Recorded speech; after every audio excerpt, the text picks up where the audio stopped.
Hi and welcome to a new video on my channel. Today I want to show you how to make this beautiful lacy edging in Tunisian crochet. It is at most 10 stitches wide, so you can also make it with the regular hook, and it's very nice for adding around projects such as blankets, scarves, shawls, or even home decor objects where you want to add a little bit of whimsy to your projects. You can add this edging at the bottom of tops or around wide sleeves to make them more interesting. I will demonstrate how to make the pattern repeat, which consists of 4 rows, and how to turn a corner. You can use the short rows also if you want to make the edge curl up and make little waves on the side of your project. So let's get started.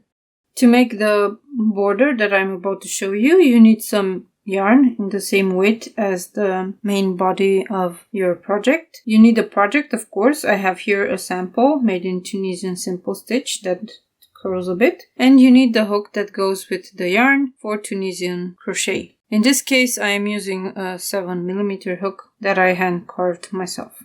You can begin at any corner. I will begin in the first stitch of the first row that I created on this corner here. Your project should have a multiple of 4 rows and ideally a multiple of 4 stitches on the top and bottom, but you can also work with other numbers. Just make sure that when you reach the corner, you fill out the pattern repeat. For example, here I have a swatch consisting of 12 rows and 10 stitches plus the last stitch. So I will have 11 stitches on the top and bottom and 12 stitches on the side. Also make sure that all your ends are woven in. I haven't done that for my sample because I will reuse this yarn. To begin, we make a slip knot and put it on the hook. We bring the tail of the yarn in front and insert the fingers through the loop and pick up a loop, put it on the hook, and make a slip stitch in the first stitch that you chose. If you work on the side, here on the first side like I am, make sure you pick up the third loop as well in the back of the work, so that you don't get gaps on the edge. So this third loop you can see on the back only on this side at the beginning of the row. You can see the third loop here. And make sure you pick it up when you work in the side. So we have 1 slip stitch to secure the yarn. Then we chain 4. And we pick up 4 loops in the back bumps of the 4 chains.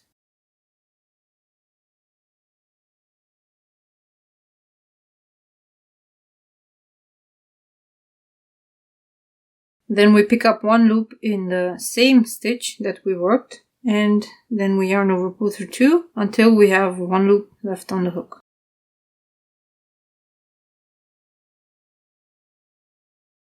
For row 2, we make 2 simple stitches,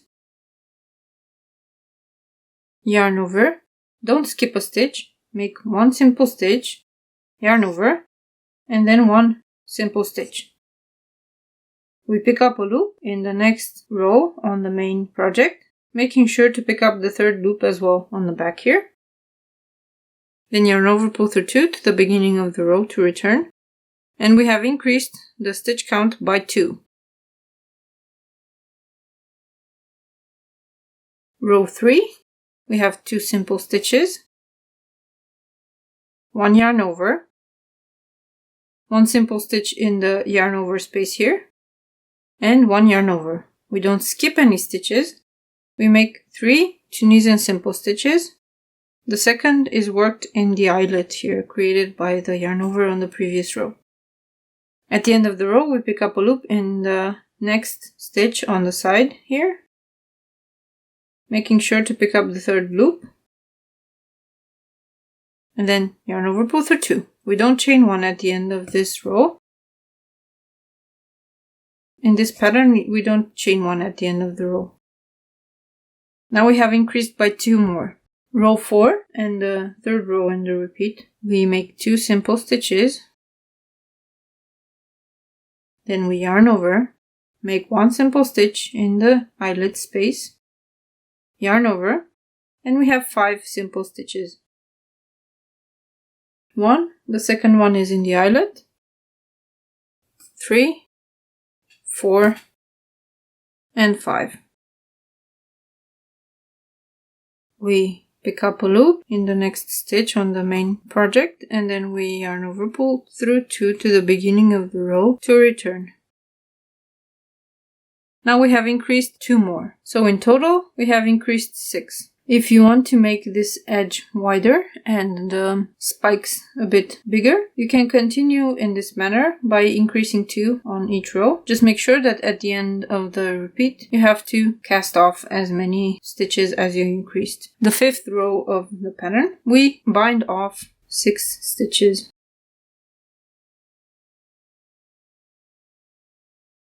In the eyelet, we go with the hook inside, pick up a loop, slip it.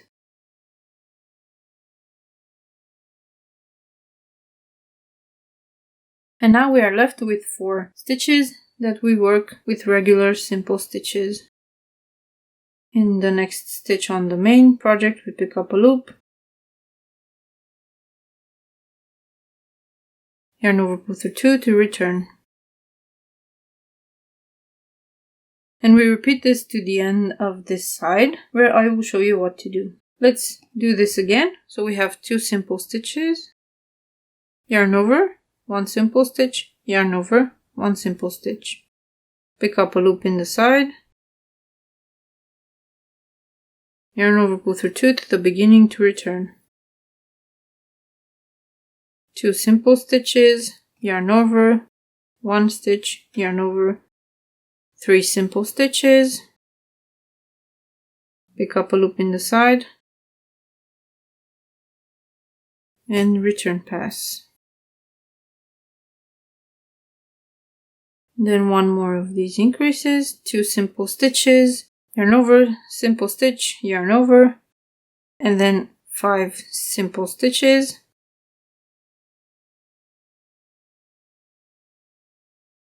Pick up a loop in the next stitch on the edge, return. When you reach the corner, you should put 2 pattern repeats in there to turn the corner 90 degrees. You can do that either by making all of these rows into the corner stitch, so you have 8 rows finishing in the corner stitch, like I did in this example in the shawl made with much thinner yarn than the hook, where there is no problem with crowding in the corner, as you can see. Or you can make short rows and only put 2 of these full rows in the corner stitch. So I will show you how to do that. To turn the corner with short rows, we start with the binding off of the 6 stitches. And we make 4 simple stitches. This will be the first short row, so we yarn over, pull through 2 to the beginning of the row without picking up a loop in the corner. Then we have 2 simple stitches, yarn over, 1 simple stitch, and yarn over. Since we cannot finish the row on a yarn over, we pick up a loop in the last stitch on the previous row, and then yarn over, pull through 2 to return to the beginning of the row. Next row we have 2 simple stitches, yarn over, simple stitch, yarn over. Then we have 2 simple stitches, and we end with a short row return, yarn over, pull through 2 to the beginning of the row.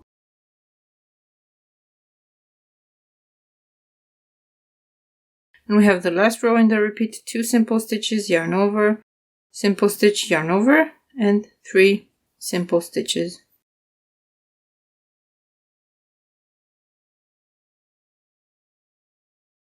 We yarn over, pull through 2 to the beginning of the row to return.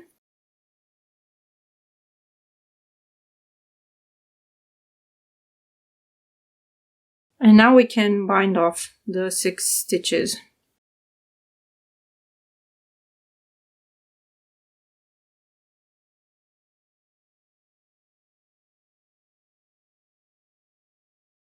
Next, we pick up 4 simple stitches in the diagonal stitches here.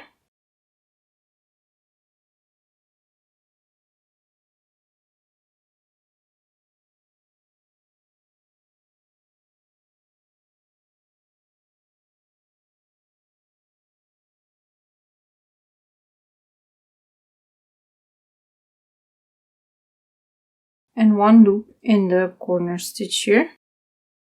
Yarn over, pull through 2 to the beginning of the row to return. As you can see, this was not a short row, so we have an extra stitch here. We have 2 simple stitches on the next row, yarn over, 1 simple stitch, yarn over, and 1 simple stitch. We do the return pass, yarn over, pull through 2 to the beginning of the row. Then we have the next row 2 simple stitches, yarn over, 1 simple stitch, yarn over, 2 simple stitches, return pass,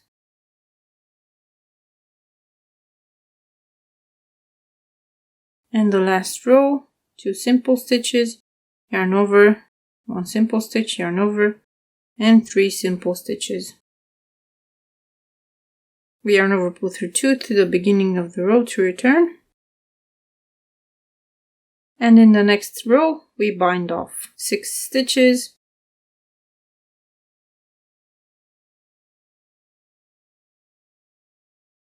And then we pick up 4 stitches in the diagonal stitches here.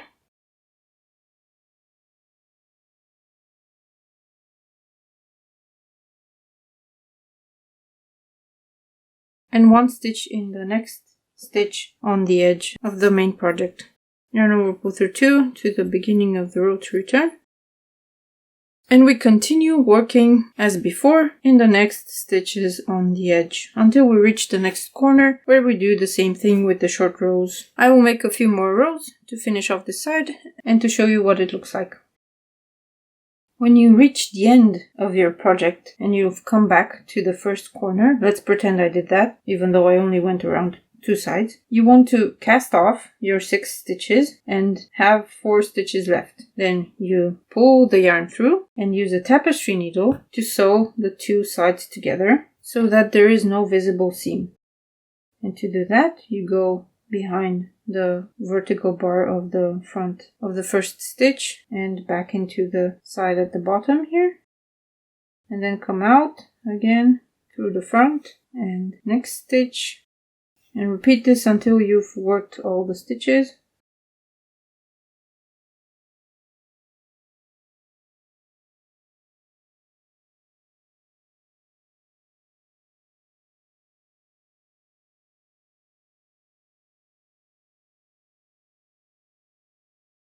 And you should have a nice seam. Then you weave in the end and you have your edge finished. And you can't see where I made the seam except by this being too short.